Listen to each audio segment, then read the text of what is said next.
And welcome to this edition of Wag Woof Love. Today I have with me Eve Molzhon. Thank you for coming on again.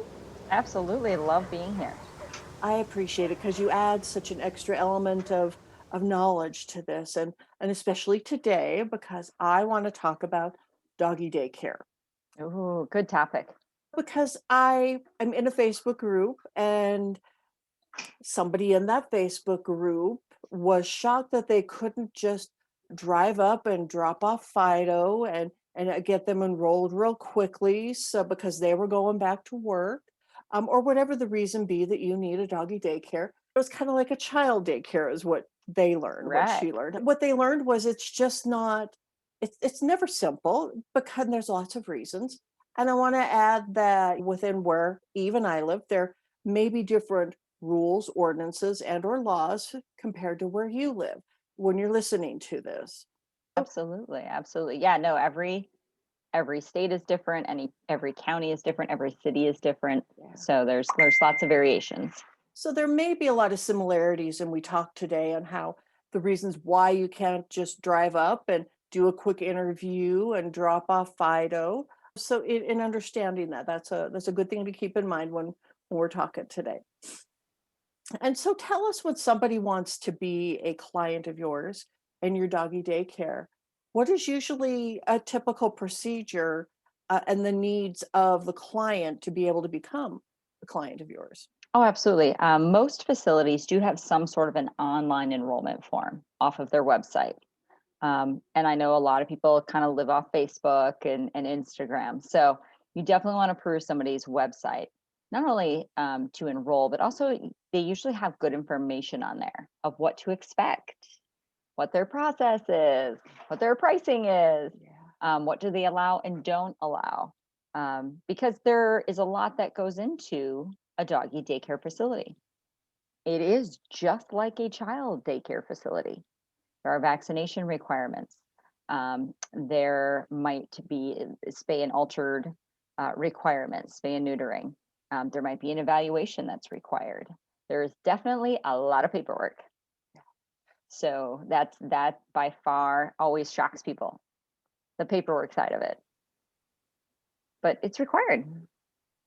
And it's required by usually ordinances within the city, or if not the state. And so you have to know those and you have to abide by those. Do they have to be altered to be a client of yours? So we allowed unaltered up until 8 months. And I know that gets into conflict sometimes when people have signed a contract with a breeder and a breeder says, you're not allowed to alter until they're a year or 2 years. Or their veterinarian is saying to wait longer for whatever reason. It has nothing to do with that. People need to understand those are two different things, right?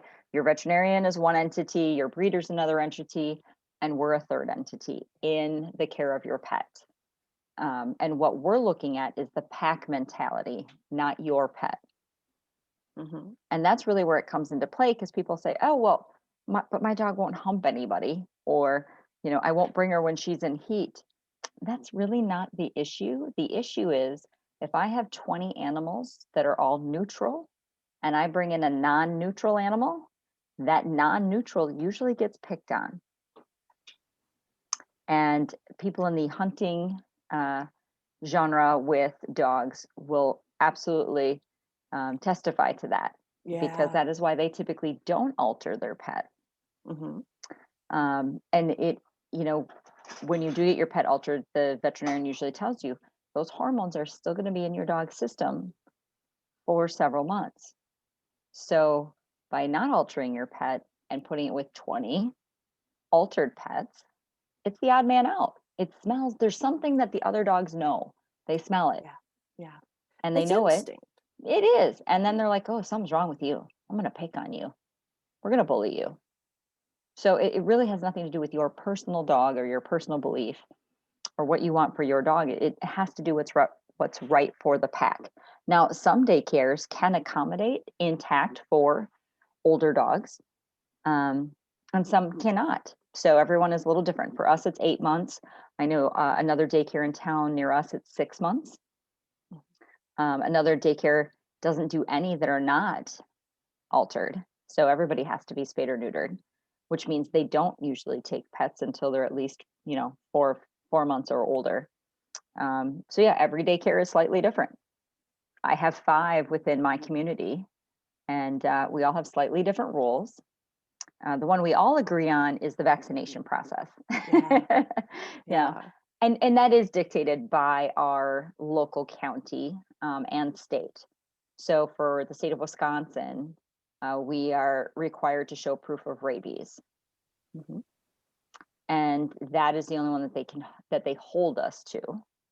But as a general rule, you want to see distemper, lepto, parvo, and then there's a couple that are not controversial, but they are more variable. Okay. One is the Bordetella vaccine, Yeah. commonly known as canine cough or kennel Yeah. cough. Yeah. And we get very offended when the term kennel cough is used. Back in the Sure. day, Yeah. dogs weren't social, right? We didn't have dog parks. You Yeah. didn't get together with your neighbor and let the dogs play. Yep. So it was primarily passed from dog to dog in a kennel environment, whether it was your vet's kennel or a private kennel. Now that we know more about canine cough, that it could be passed dogs walking because it lives in the air. It's an airborne virus, Yeah. similar to what we're going through right now. Yeah. Yeah. um, yeah, and there's a lot of variable factors that affect canine cough. Humidity is a big one. But as far as how long it can live outside the body. Yeah. But yeah, I mean, we go to dog parks. Nobody comes in and cleans your dog park. No. Sanitize the toys there. It's Nobody usually the cleans the honor water system. bowls. Yeah. Right. And Yeah. so that gets spread. And so many apartment complexes have their own little parks. Yeah. So you'll see it spread very quickly in those types of environments, plus just people walking through the hallway. Hmm. And that type of thing. We've seen entire neighborhoods where every dog in the neighborhood caught canine cough, even though they didn't play together, because it just floats from backyard to backyard and it just keeps passing down each house. So we do the lepto, distemper, lepto, parvo. Lepto is not very common down south, Hmm. but there will be outbreaks. And then Arizona just had spotted yellow fever outbreak, and that's something we've never had in the upper Midwest. Yeah. Um, Yeah. so yeah, every area is different. A lot of people in the Chicago area, because back I think it was 4 years ago now, there was a huge canine influenza outbreak, Yeah. Yeah. and it started in Chicago. And so a lot of the daycares down in Chicago will require that vaccine for that reason. And that's a 2-part vaccine. So you have to be well prepared, because you get the dog gets the first shot, and then 30 days later it gets the second shot. So it's, again, not something you can be like, oh, I'll just go to the vet and quick get that and then book my appointment to come in the next day. Nope. It is Yeah. a timed vaccine. And anybody who's gotten a puppy remembers you go in, usually in that 6 to 8 week time frame, and then you're in the Hmm. 12 to 14 time frame, Hmm. and then you're in the 16 to 18 week time frame, because it is a series of vaccinations. So everyone is a little bit different. And again, depending on where you are. I know Australia, I think, has their own unique vaccine that they require, again, because Yeah. of their geographic area and what goes on there. But your primary ones are your rabies, the distemper, parvo, and then your Bordetella vaccine. Those are the 3 most important. And the key thing to note, and this is something that the veterinarians don't do a very good job of explaining, is that the Bordetella vaccine is like the flu vaccine. It's not necessarily going to prevent your dog from getting canine cough. It'll weaken the symptoms. Yeah. And there are multiple strains of canine cough. So it's not 100% effective. However, that being said, the manufacturers of the vaccine will pay for your dog to get swabbed and the medical bill, but you have to call the manufacturer. The vet's not going to do it for you, because the vet honestly doesn't want your dog coughing in its facility. So a lot of vets will be like, Yeah. just stay in your car, we'll come out. Yep, your dog's Yeah. coughing, here's some medication. Yeah. And again, it's not that your dog has to have medication. A lot of vets are going the homeopathic way with this and saying, just let it run its course. and we'll give you some homeopathic advice. But no, the manufacturers will actually pay to have it swabbed because they need to make a better vaccine. Yeah. And they don't get that information unless you reach out to them Yep. and let them know. And the key is the swab. So when dogs are coughing, they don't know to swallow. They just think they have something in their throat and are trying to hack it Yeah. up. So they continue to cough. Yeah. You throw them a little piece of kibble or a treat, then they swallow, and then it makes that sensation go away. Yeah. Yeah. So And so with these vaccines that the dogs need, you can't you can't just take people's word for it. What kind of proof do you require in your facility? certainly. So most of the time, they have to bring in a copy of on the veterinarian's letterhead. Whether that's a bill receipt, the thing we need to see is what was the date that it was given and the date that it expires, because different vets have different rules and every state has different rules. Yeah. So some distemper vaccines are only good for a year, some are good for 2 years. Depending, the Bordetella vaccine can be given orally, intranasally, and injected. Each one of those is different. Yeah. One is good for a year, one is good for 6 months. So that's the key. We need to see the date that it was given and then the date that it expires. So that Yeah. way we know where things are at. If you've never been to a doggy daycare like myself, I know of them and I think they're awesome things. And I've had clients who've sent their dogs to doggy daycare. This can be rude awakening. And it's to also help save you and them should, somebody bite somebody. You Oh, have the proof absolutely. for that. Absolutely. Because the first thing that happens when a dog does bite somebody, whether it's a dog or a human, Mhm. they have to go see a vet to see if they have rabies. And typically, as long as they're up to date on their vaccinations, the vet does a real quick, easy, look and then moves on. Yeah. If the dog is not up to date on its vaccinations, it's a much more thorough exam.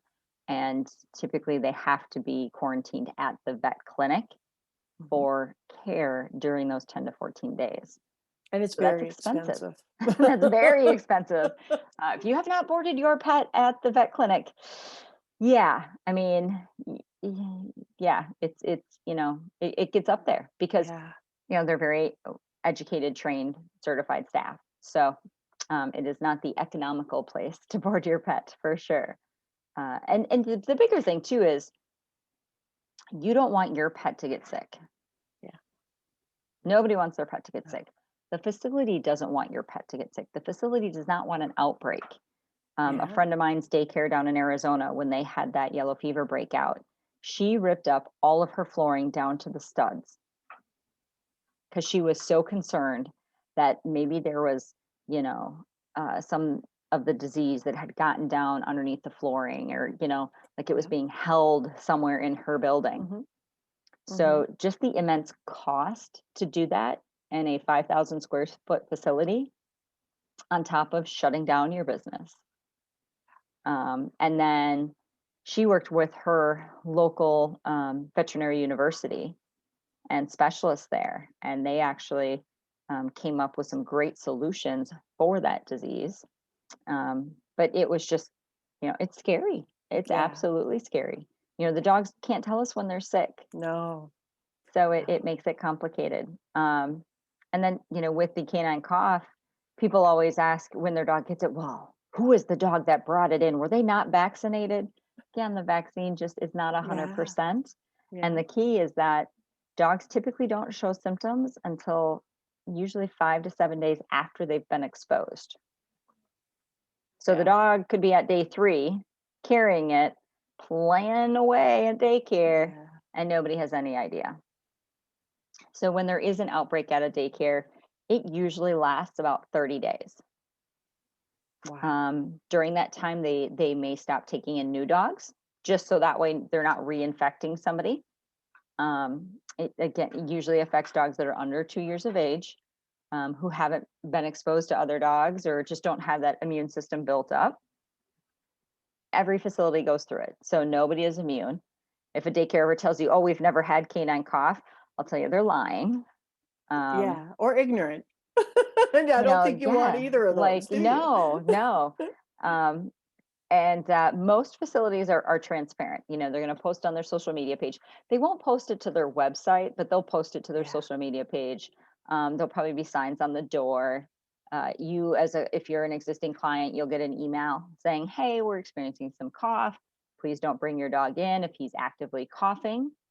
And then every facility has different rules as far as if your dog did catch the canine cough, when can it come back? Yeah. General thumb is 5 to 10 days after last cough. It depends on if they had medicine, didn't have medicine, etc.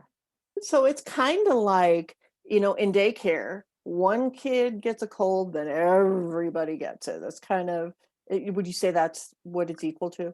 Absolutely. And a lot of it depends on immune systems, right? Yeah. Like, again, just like us in an office, just like kids at school.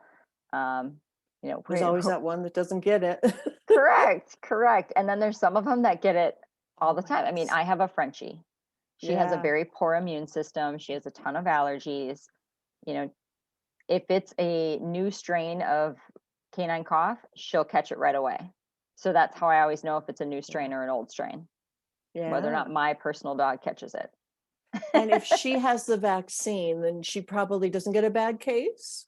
Usually not. Usually not. And when she has caught it, the first time I want to say she coughed for 8 days. Ooh. Um, and then after that, each time she caught it, it was between 3 and 5. But she also has really bad allergies too, so it Yeah. gets to be a conundrum with it. Yeah. Um, Canine cough typically is not deadly.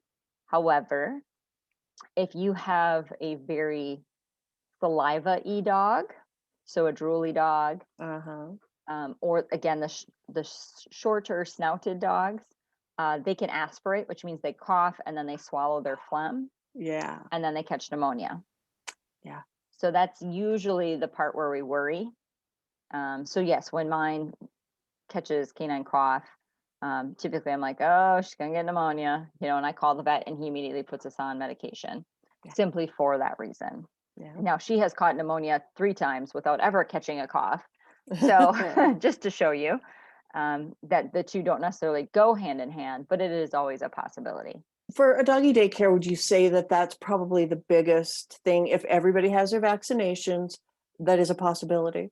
Absolutely. And it's the thing we worry about the most, because it spreads so easily and we don't know. We don't, that's the hard Yeah. part. We don't Yeah. know that somebody is carrying it. Mhm. And yeah, it's hard on the daycare facilities. Not only because, you could have 20, 30 dogs out with cough, so they're not coming to daycare, but also it lasts, like I said, Yeah. typically 30 days within the facility. It doesn't matter how much we're trying to clean it. We're exhausting out the dirty air. We're running dehumidifiers to make it as dry as possible. Um, there's usually a protocol for the staff because in a facility, so I'm a large facility. We do 100 dogs a day for daycare. I run 6 different play groups. So we don't run 3 different groups for bigs, your low energy, medium energy, and high. Then we run a teeny tinies, a tinies, and a small play group. We, as the humans, are the biggest spreaders of canine cough in my facility because we go from group to group and we don't change our clothes. No. No. So dog A comes over, just sniffs me or maybe licks my Uh-huh. shoe. I go over into the next play group. Another dog comes up and I've passed it. Yeah. Um, so yeah, it makes it really hard and we feel so guilty No. because we Sure. know we've done it. Yeah. Like we're petting Fido here and then we go over to the next group and we pet Fluffy. Well, I just Yeah. gave Fluffy canine cough without having Yeah. an idea that I had it. So we giggle that although humans cannot catch it, we sure do Yeah. carry it, Yeah. we've had Transfer. staffers that whose dogs were not daycare appropriate, so they didn't come to daycare, and they've caught it because the staffers brought it home. Do you do for lack of a better word, a temperament test? Do you do like an interview of the dog to see how the dog is, to see if they are a good fit for a doggy If daycare? they're appropriate, sure. Yeah. So on our evaluation form, we ask a lot of questions. Has your dog ever bit another dog? Has your dog ever bit a human? Um, what gets your dog excited? Are they leery of strangers? So that's a question to see, can they even handle being around new people at our environment? So we ask quite a few questions in our online questionnaire when people enroll. We don't do an in-person one at my facility. We're big enough that we tell people book them for half day or full day. It's fine. And when the dog comes in and we're walking through the daycare, we're reading that dog's body language. Are they kind of bouncing up and down and like, woohoo, I hear friends, let's Yeah. go? Or are they, holy crap, and the hair goes up Yeah. on their back Oh, and their tail is tucked? And then we're like, okay, this may not be for you. So let's just introduce you to a couple of dogs and let's see how it goes. We might leave the leash on. yeah. So we don't schedule a separate time, but we do our in-person evaluation on their first day of daycare. And don't think that this is easy. And some facilities will do the evaluation with the pet parent present, and some will not. Yeah. Most will not because dogs feed off of energy. And you, as the pet parent, are probably sitting there extremely nervous. You're given the vibe like, oh my God, don't embarrass me. Oh my gosh, I hope this goes well. Oh my gosh. And the dog's Yeah. like, Mom, what is wrong with you? Why are you so nervous? No, I'm nervous. What are we doing here? Am I at the vet again? Yeah. um, because how often do you take your dog into a building other than the True. vet? I take my dog into to get groomed. That's the only time I just There up you and leave go. them, and they want me out of there as fast as possible, and I Yep. agree. I Yeah. totally agree. They're different dogs Yep. They are when I different leave. dogs. Yeah. Yeah. And that's just it. So the facilities that make you do an in-person evaluation, there's typically a cost to that because it is taking staff Yeah. time. So don't balk at the fact that you're paying a $25 fee to have your dog evaluated, and maybe your dog doesn't pass the evaluation. Yeah. And most evaluations, what they're doing is they are taking your dog and they're going to put it in a room or in a play area with a balanced dog. When I say balanced, I mean a dog that's not going to run up into your dog's face, Mhm. who's going to casually saunter over and sniff your dog's butt, and then maybe play bow to them or, interact with them in a very nice, neutral manner. And if at any point your dog is given the heebie jeebies and saying, nope, hairs up, maybe, skitters away when the other dog tries to give a little sniff, Yeah. maybe a lip curl, maybe Oh, a yeah. snarl. Yeah. It's a big risk for daycare facilities to take dogs in that aren't balanced. Yeah. Because again, I'm putting your dog with a pack of 10, 15, 20 dogs. Mhm. And I need all the dogs to enjoy the company of each other. So if your dog can get along at the dog park, can they always get along at daycare? Typically, yes. And on the flip side, if your dog doesn't enjoy the dog park, they still might enjoy daycare. Yeah. My Um, Millie does not like the dog park, but she does just fine at the groomer. mhm. And Violet loves the groomer. She's never been to a dog park. So I'm gauging if I wanted to get them into some kind of a daycare. It's hard for me to gauge. Sure. And the key thing is really knowing your dog, right? So even though you haven't been to the dog park, when you take your dog for a walk, um, does it seem interested in life in general, right? Um, or is your dog completely scared? Now, I can tell you, based on how the daycare operates, the dogs that are scared, they might actually flourish in a daycare environment. Yeah. Okay. It depends on the daycare. Hmm. Um, the type of dog you don't want to try at a daycare is the one who, if a dog sniffs its butt, it's going to turn and snap. Okay. That Yeah. it's just not a good fit. For that, you would want to try a day training facility or a doggy school facility, somewhere where it's only going to be 2 or 3 dogs. A trainer is there to help your dog work through the dog greeting process and that type of thing. Daycares are typically not as formal. We're gym teachers Yeah. Yeah. or we're teachers out on the playground. The objective is for the dogs to enjoy each other's company, not for the dogs to enjoy the humans' company. And What that's really the is key. I want to talk about the other kinds of daycare because I think those are important too. What is the biggest thing that a newbie like myself should know about doggy daycare and wanting to bring my dog to one or wanting to get my dog into one? Yeah, so there's kind of four different categories, for lack of a better word. You have daycares that are called all day play, and that's where your dog stays in the play with the same play group all day and plays. And it's not like they're going to be like riding the treadmill all day kind of play type of thing. Yeah. You always want to make sure that there's places for the dogs to lay down. Mhm. Every daycare has fresh water available to dogs at all times. That the State Department of Ag kind of rules that almost on a national level. Sure. Yeah. Um, but yeah, it just so all day play is just where your dog is in a play group all day long. There are some facilities that will do a crate and rotate. So your dog gets a couple hours of play and then an hour or two of rest and then a couple hours of play, a couple hours of rest. Those are great for puppies. Oh, okay. You wouldn't take your puppy to the gym or, you wouldn't take your small child to the gym and say, "Hey, work out for 6 hours, will you?" Right? Yeah. They need a rest. Yeah. Um, because their muscles and their bones and their joints are all growing. So it's always a Hmm. good idea to just make sure that the facility allows that downtime, and whether they do it naturally or you can schedule it. So for us, we don't do the crate and rotate, we do the all day play. But from 1 to 3, we dim the lights, we turn down the music, and we ask our handlers to not go into play groups if at all possible. And we just let the dogs lay down and take a nap. Yeah. And so, whether it's all day play or crate and rotate, also don't be surprised if your facility closes from like 12 to 2 or 11 to 1. A lot of facilities do that because, again, we're trying to allow the dogs to take a break. And we Hmm. can't do that if the door dings because you're walking in, or we're pulling a dog out of group or putting it into group because you're here to pick it up. So, a lot of facilities have that as a rule, and it's meant for the animal's well being. Yeah. Yeah.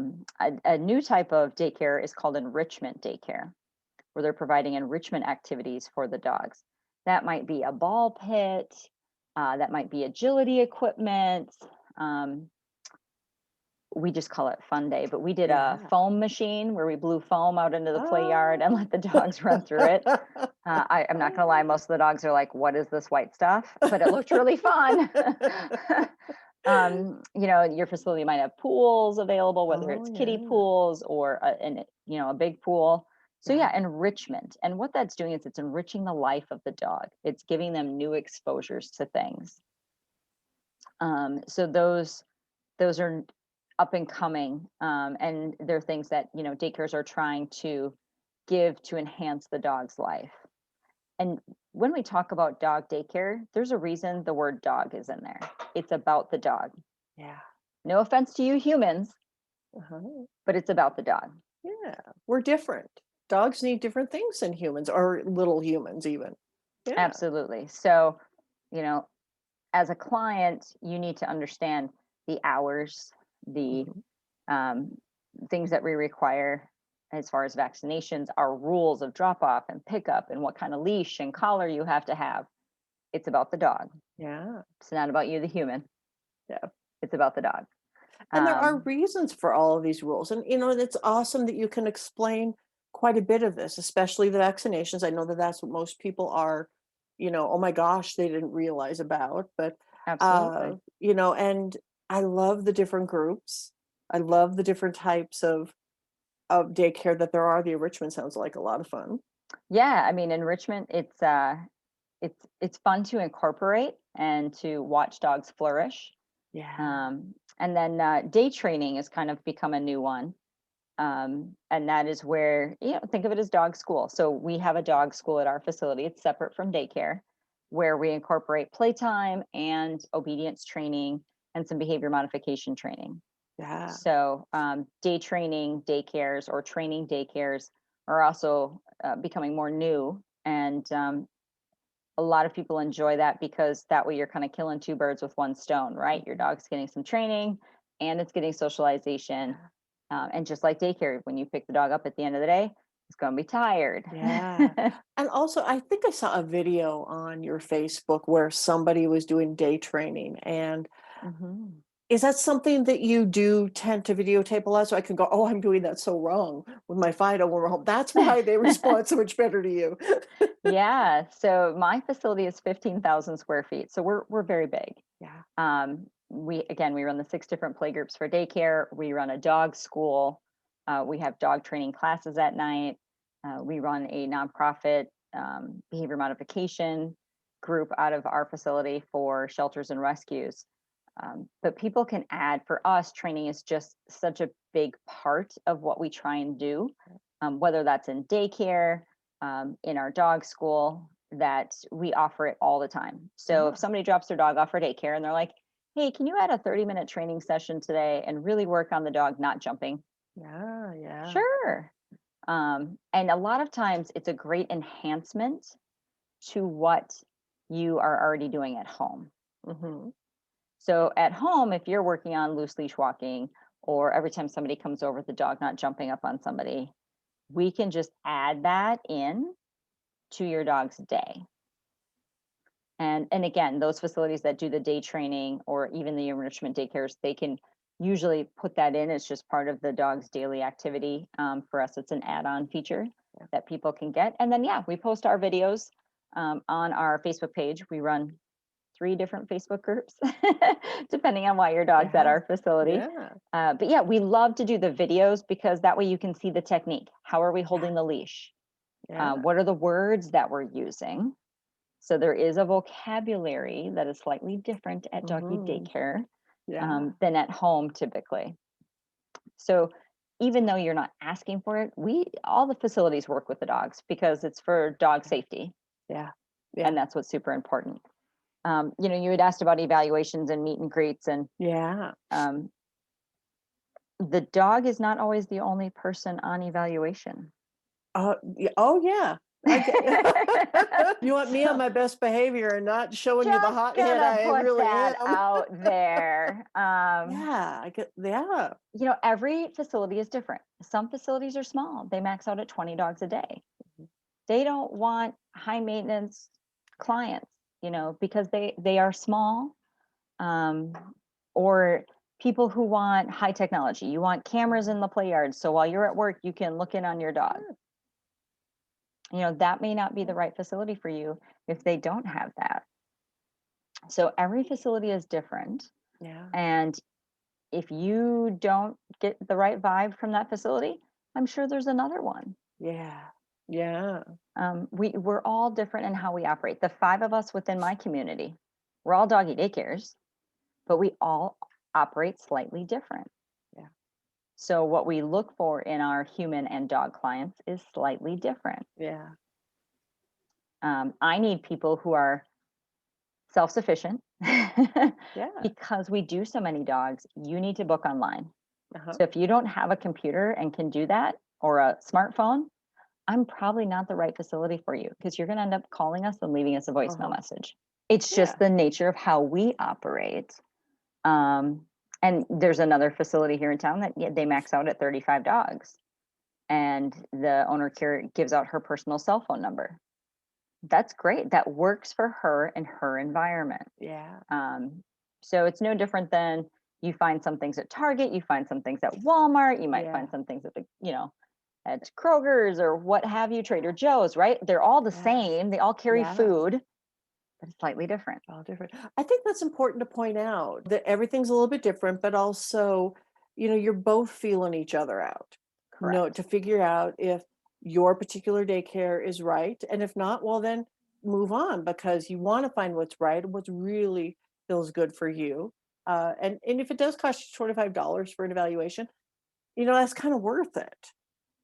It's worth it for you to know that your dog fits in there. Yeah. And that's the reality. Yeah. Um, so then that brings us to the what if your dog gets kicked out of daycare? Oh, I've heard that before.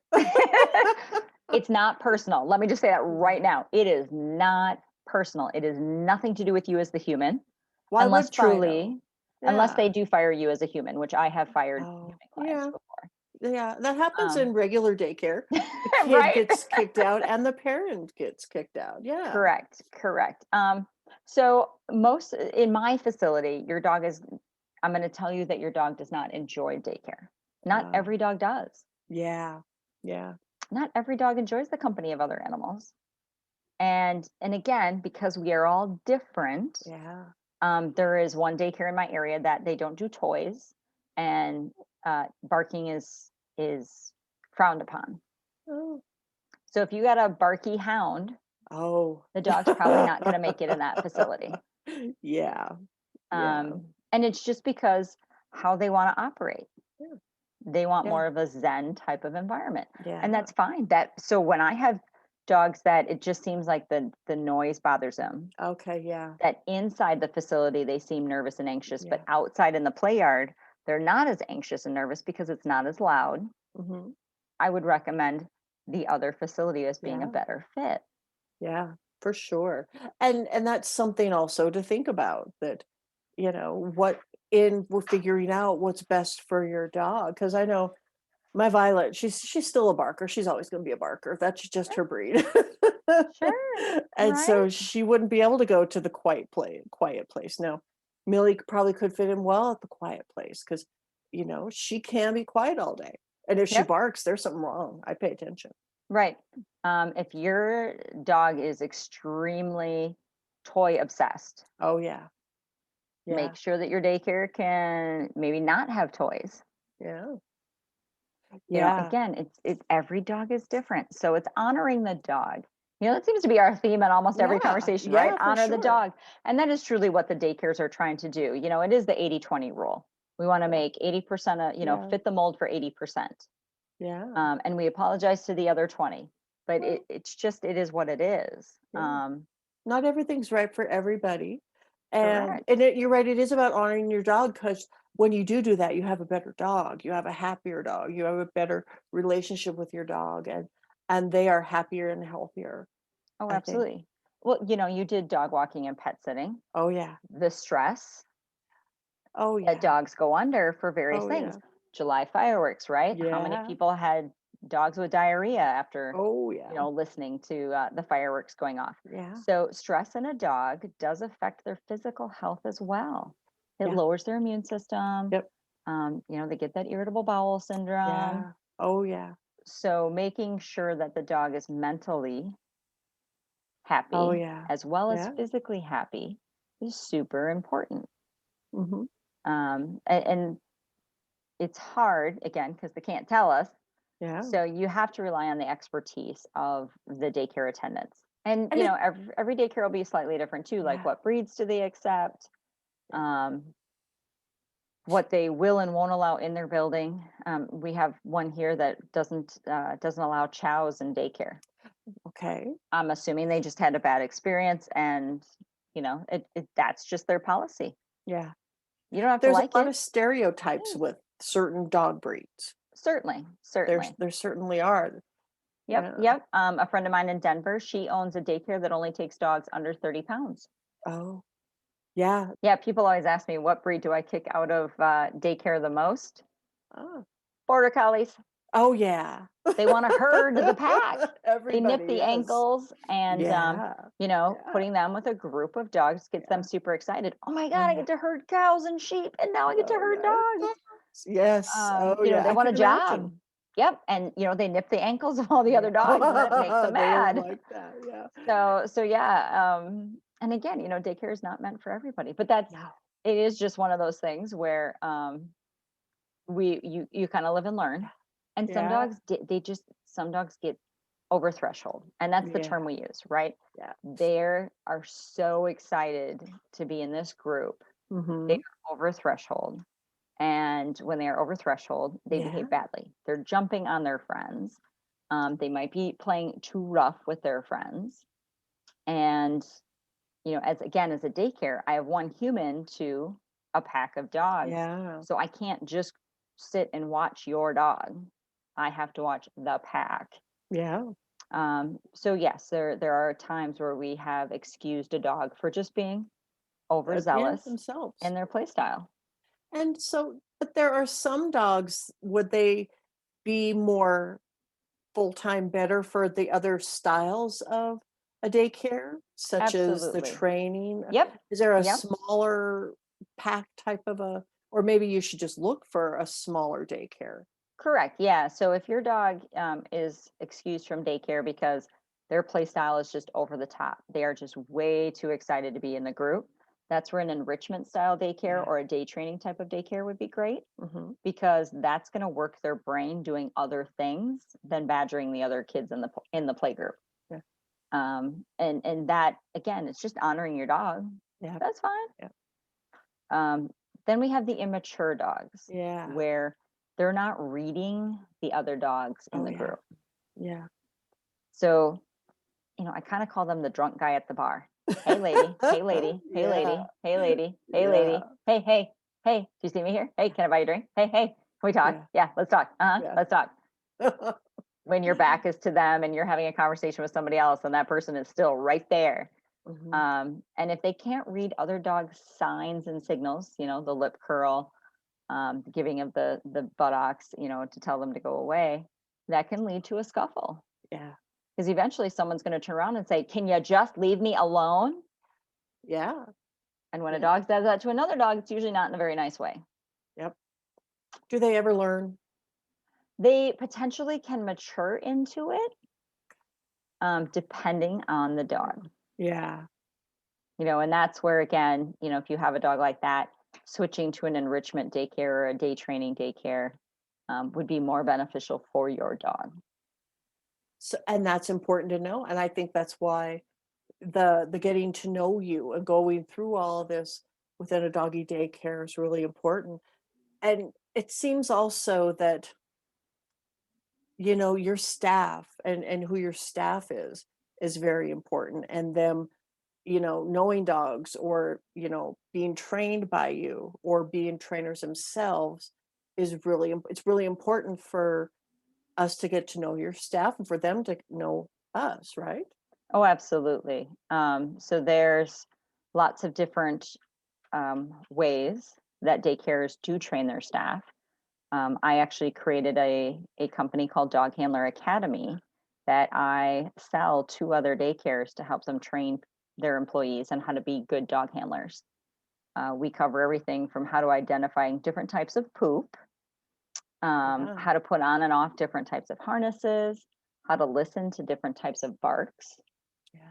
So if I'm not right Yeah. next to the dog or I can't see the dog, but I can hear the different types of barking going on, how to identify what's a good bark and a bad bark. Dog body, how to read dog body language. We go over how to take a dog from a client and how to give a dog back to a client.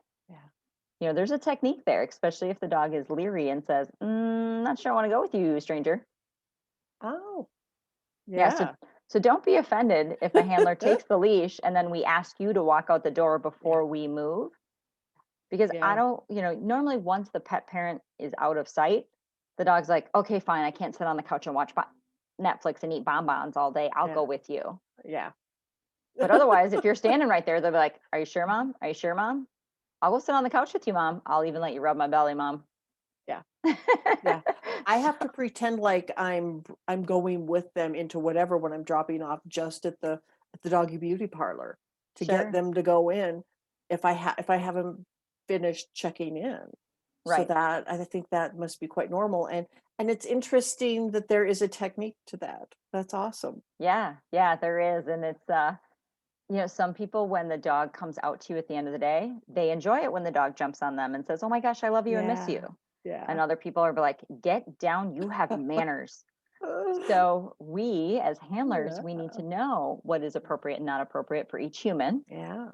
Um, and just to have control. I mean, most daycares have smaller lobbies, just like your groomer, right? It's a smaller lobby. It So is. if you have people coming and going, maintaining control of the dog. Like in our lobby, we have big signs that say no dog and dog interaction in the lobby because Ah, I have two pet parents standing there and they're letting their dogs have a yeah. little interaction. Yeah. They may not go over so well. Yeah. And then, so there are rules. There's Mhm. typically lots of signs to go with those rules. And that's just, again, important policies, procedures for you to know. Yeah. You know, every daycare is slightly different. And again, on their website, Yeah. on their enrollment form, hopefully they're explaining to you what they're asking. A lot of people too want to try and bring food. Oh, Oh, Fluffy yeah. didn't eat breakfast. Can you feed her? Typically, no, we can't, because we're checking in everybody. We're getting them into play. Yeah. Um, and when we pull Fluffy out and say, "Hey, Fluffy, your mom wants you to eat breakfast," Fluffy's like, "I ain't eating breakfast here. I want to go play Yeah. with my friends." Yeah. So yeah, we have a lot of pet parents that will give us little baggies to try and feed their dog lunch. Oh, And I will tell you, so if we had 10 bags for lunch, we're getting 8 of them back still full. that is totally understandable for me. But what about puppies that are growing puppies? Do they need nutrition during that time? Is that is that something that's workable? Sure. And most facilities for those younger dogs, that they're going to give a break to because all day play is too much, Yeah. that is appropriate. But your 5-year-old, slightly overweight lab does not Yeah. need lunch. Yeah. Yeah, totally. I have several pet parents that hand me their baggie and they're like, "Yep, I know she's not going to eat it, but this makes me feel good." Okay. Yeah. Okay. Yeah. And um, Fido's also going to start eating before they leave. If they're not given the food during the day, they're going to kind of know they aren't going to get their food. So they kind of correct. will eat. It does change their behavior a little bit at home. Yeah. And the thing to really know is when we are feeding your pet in a daycare environment, we're having to give your pet a break because we don't want them to bloat. We don't want them to throw it Oh, up. yeah. Think of the swimming rule, right? Yeah. You Yeah. don't eat a cheeseburger and then go hop in the pool. Yeah. So your dog does miss out possibly on some activities, if you're Yeah. sending that lunch and the dog doesn't necessarily need that lunch. So yeah, so for our little puppies that get lunch, they get 35 minutes out of the play group, and they get put into a crate, and they have their water bowl and then their lunch, and they stay there for that entire time. Facilities that do utilize food in their play groups, they post that on their website. They want you to know that ahead of time. They don't want any issues and you don't want any issues, so no one is going to hide that feature or that fact Yeah. with you. And same thing, if your dog's going to fight another dog over a tennis ball, Yeah. that's something you need to have a conversation about. Yeah. Most of the questions that we get are, is my dog how often does my dog go out to potty? Sure. And we always find it a little silly, but they always say, "Does my dog have access to water?" Oh, yeah. Um, Yeah. but yeah, Yeah. no, they do. I do not know of a single daycare facility, and I know Oh, thousands of yeah. daycare facilities Yeah. that don't give the dogs access to water 24/7. Really? Um, it's really, I'm just gonna say, like, you just have to give water Yeah. to everybody all the time. And Yeah. if for us, in my county, it's actually a county ordinance that dogs must have access to water at all times. But Something good to know to ask. yeah, yep. Yeah. Like I said, everybody always asks, and we're always like, "Yep, absolutely." Sure. And the key thing to also ask is medications. If your Oh, dog yeah. needs a medication midday, or they're on a medication, does that facility do medications, Oh, and do they charge for it? Again, we're pulling out a dog. We need to have a seasoned yeah. Yeah. supervisor, or trained Uh-huh. staff person to do that. Yep. So don't be surprised if there is a charge for administering Yeah. medication. Yeah. I know I've given medicine to dogs. I've had to give shots to dogs, and it is not always easy. It is not always safe. And sometimes they just don't want to take it. Absolutely. And there are some medicines that must be kept in the refrigerator. You have to have a responsible person know the ABCs of what to do with the medicine. Yep. And that's exactly it. So truly, don't be surprised, Yeah. if there is a fee for that, because, yeah, we need to have a seasoned, trained individual Hmm. to perform that. And at the same time, uh, people ask too, and this is where dog walkers come into play, where, "Oh, my dog just had a surgery. I don't know if daycare is appropriate, but I need someone to let it out. I work 12 Yeah. hours or what Yeah. have you." Um, your daycare will typically have somebody that they could recommend. In Mhm. our case, we offer a program called a day stay, Yeah. where you choose which of our boarding options, and the dog stays in that boarding option for the day versus being in play, and it still gets out to potty with a member of our staff. Yeah, that's a good thing. I never really thought of that because if, somebody's getting spayed or neutered and just had surgery, Right. uh, And you still why need to go take to them? work. Yeah, yeah, and why take them completely out of their environment? And it's a process of hiring a dog walker to come to your house to get to know your Correct. dog, and they are in where they may be have some discomfort. All of those awful things that can go on. It's nice to have somebody to look after them. That's really important, I think, that I never Yeah. thought of. Yep. Yeah. Yep. So, that's an option for you, to again just have that conversation of, can the dog still come and just stay somewhere, but then you're still letting it out, and that type of thing. When we talk about handler training, again, every facility is different. Some facilities will use different tools and techniques to correct dogs that are behaving badly. Um, Yeah. and you need to make sure that you're comfortable with them. The most Yeah. common tools are a slip lead. So that's a leash that just flips over the Okay. dog's head. Yeah. Because some daycares play naked, Okay. and we're not referring to staff, by the way. That's where all collars are removed from dogs. So that way, if dogs are playing, one dog's mouth can't get caught up on another dog's collar. Okay. Yeah. So the term is called playing naked, and other facilities don't. But either way, yeah. So most facilities will have slip leads. It just slips over your dog's head real quick, and then they can escort your dog out of the play group. Squirt bottles are another very common piece. It allows an extension of the hand, in theory, to get the dog's attention. Yeah. So then Yeah. the handler can go, "Hey, Fluffy didn't like that. Come here," Yeah. Yeah. and get them to walk away. A safe Um, extension, a real safe Absolutely. extension I of mean, the it's hand. water. Yeah. There's a thing called Pet Correct, which is compressed air, but Oh, the yeah. nozzle on it is Like different. that. Yeah, Yeah. so it goes I like that. really loud. Yeah. Some facilities do have air horns, and again, it's not meant for an everyday correction. It's meant for those Yeah. moments that Oh they my need to, gosh. Yeah. get everyone's attention and negate a situation. So that's just always something to know.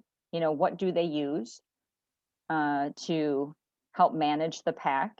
And that's really what it is. We're managing the pack of Yeah. dogs in a daycare environment, unless you're doing the enrichment or the day training. So just make sure you're comfortable with them. I think one thing I would wanna know, and I don't know if you get asked this, is do scuffles ever happen? Like we talked last time about, breaking up, a scuffle or a fight or something that happens. Yep. I'm sure you use those techniques.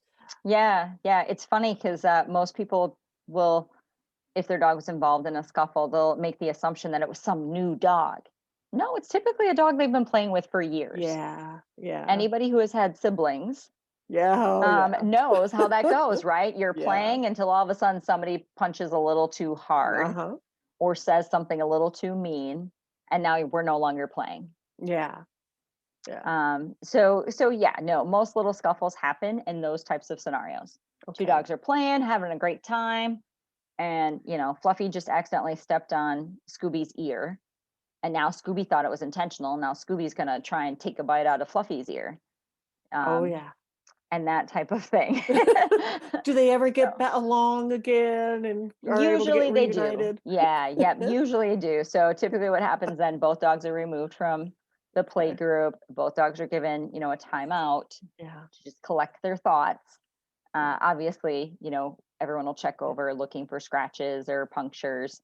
Mhm. And, when we're looking for scratches or punctures, it's different than when you're looking for it. Yeah, yeah, You're cuddled up on the couch for 2 hours rubbing on your dog. You're going to find those little scratches and things like that yeah, that we're not going to find, because what we're looking for is a bad one. yeah, We're not looking blood. for the minor one. Yeah, we're checking for blood. We want to know, is there an open hole somewhere? Mhm. And with dogs, especially the furry ones, Yep.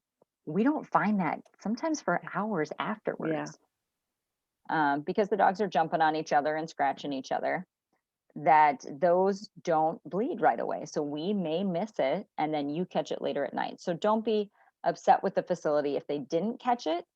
especially on those hairy dogs. So Yeah. that's really that's an so obviously if somebody had a big scuffle, but what about the small scuffles? Do you tell the pet parent when they come in, you know? Um, we typically don't if it's something that was negated right away, Yeah. you know. Or we might just say, oh, so and so, they were having a little discussion today and got a little heated. And Okay. everybody was fine and moved on. If it's something where there is an injury, those that we can see, Yeah. that we find, Yeah. obviously those we usually let people know, and then we tell them the severity. Yeah. Hey, Fluffy got a little scratch on his nose because Reggie's claw accidentally caught it when they were boxing with each other. Yeah. We cleaned it up with some peroxide or whatever the protocol is for the facility, and then put some Neosporin on it, and he was fine, and they all went back to playing. Yeah. If it's something that is more significant, and sometimes when I say significant, it's not that the fight or scuffle was more significant, but the injury. Okay. Yeah, it's the injury. It's the injury. So in daycare environments, we typically don't let dogs run. Because remember that border collie I said I kick out Oh. pretty regularly? Yeah. So when the Yeah. dogs get to running as a pack, they Uh-huh. tag each other. Yeah. The dilemma is they're tagging each other with their mouths. Uh-huh. So the wounds that I have typically had to make a call on, we're trying to stop the dogs from running in the play yard, and Yeah. somebody takes a bite out of somebody. And again, it wasn't being malicious, it was playing No. tag, just like kids Yeah. on a playground, right? You're playing tag, and Yeah. I tagged you too hard and you fell and Yeah. scuffed your knee. The intent was not malicious, the intent was not aggressive. You're playing tag. Yeah. Um, but when a tag happens, that makes a nice horizontal cut in the side of the dog. And then it does what we call fish melding, where every time the dog moves, it opens and closes. Oh, yeah. That Yeah. requires stitches. Yeah. The wound is typically a flesh wound. So again, it's not gushing blood, like it's barely seeping anything. Mhm. But because the wound opens and closes, it's going to require stitches. It's not going to heal Yeah. very pretty on its Yeah. own. And do you have a Um, vet on call or that you would take them to? we would majority of facilities are going to use your vet because you have the relationship with the vet. The dog has the relationship for the vet, and the vet knows any pre-existing conditions. And that's the important part. We had a dog, she jumped off a piece of playground equipment and did not land very gracefully. Oh. And ended like she around her eye socket was swelling up. Oh. And I had called the vet and I said, do you want, we carry doggy aspirin. And so I asked the vet, we carry doggy aspirin. Is that something you want me to give? And he said, just a minute. He checked the dog's file and the dog actually has an allergic reaction to aspirin. Mhm. So that was a no. Yeah. And instead he had us come out and just pick up the dog was boarding with us, so he had us just come out and pick up some alternative to aspirin Oh, to reduce the swelling. yeah. So yeah, so that's the important part. We don't always know that, oh, your dog was treated for Lyme's, your Yeah. dog has a heart murmur. We don't always know all of that Mhm. information. And so, yeah, when there is something significant, the veterinarian is always brought into play, and it's always your veterinarian. Now, that being said, if for some odd reason your veterinarian is not available and they don't provide emergency calls or access, then yes, most facilities have a veterinarian that they would work with, who will accept emergency patients for them. Yeah, yeah, and poop. We're going to talk about poop. Oh, yeah. Yeah. I mean, it just seems like the most obvious thing, but, uh, Yeah, poop is very important in our yeah. industry. Oh, yeah. Actually, when people ask me what I do for a living, I tell them I'm a poop picker upper, Yep. and Yep. I'm an expert in poo. Yeah. But so we have some dogs that come to daycare, and every time they come to daycare, they have liquid diarrhea. Oh, yeah. They are just so excited to be at daycare that they have Yeah. irritable bowel syndrome. Oh, yeah. And we'll tell the pet parent, "Hey, Ducky had diarrhea today." All right, well, his poop, and the next day, oh, he pooped just fine at home. It was Yeah. solid. Okay. Um, so it happens, It but we're looking does. at Yeah. poop from a stress level situation. So Oh, when we're, we become poop experts. So the diarrhea might mean just irritable bowel syndrome, yeah. anxiousness, nervousness, excitement. Yeah. Diarrhea isn't always like this horrible negative, but we always want to make pet parents aware So we do become poo experts. We're going to see the fun stuff that your dog might have eaten at Christmas time, Oh, yeah. or gotten into Yeah. your bathroom garbage, Yep. and those types of things. But so we are always monitoring poop in our industry. We are poop Yeah. experts.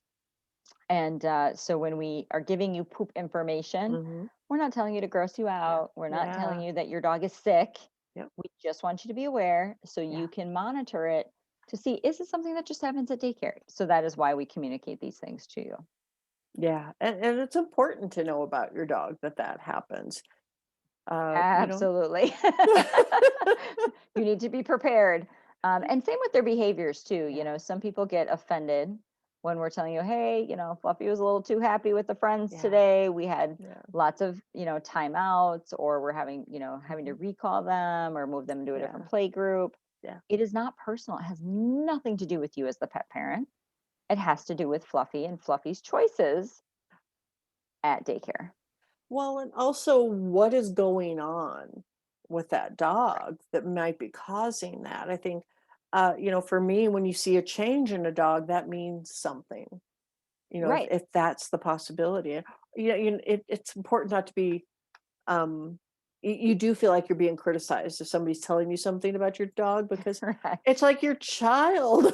Yes, yes, yes. It is not a reflection on you. And yeah, so our communication with you as the owner, we feel like we are all part of the team. And we're in the team of raising your pup to be a very good pup, and we want to make sure that everyone is on the same page because nobody likes surprises. You don't want your dog going to a daycare for 2 years and then all of a sudden they say, yeah, your dog, we need to let your dog go. Like, he's not a good fit. Well, he's been going there for 2 years. Right. Usually, if something developed, there is some working out of it. Well, there's that communication. Right, right. So if it's leading up to, hey, we're working on this issue with Fluffy, just want to make you aware. And then, a few weeks later, hey, Fluffy's not getting any better. This is what we're trying, Yeah. setting you up to know that if things don't change, yeah, Fluffy is not going to be able to come back. And there are some things that are, of course, non-negotiable, and every daycare has what they deem as being non-negotiable. What is that? For some daycares, if your dog instigated a scuffle for no reason, they're immediately excused. Um, for some daycares, if your dog is overzealous with the staff, that could get them excused. Depending on the type of staff that they have and where they are and what they Yeah. can handle. So again, don't be offended. It's not about you. Yeah. Fluffy made choice, and based on Fluffy's choices, this is what happens. That's why there's dog walkers to come Right? in midday. Exactly. So it's really, there are just so many options that you need to just figure out what works best for your Yeah. dog. Yeah. And what works best for your dog, trust your gut. And there's always another daycare that you go search for one if that one's not right for you. Absolutely. That's important. Well, Eve, thank you so much for talking with me today. I've taken up a lot of your time, No and worries. I really appreciate it. And we'll be seeing you next month. Sounds good.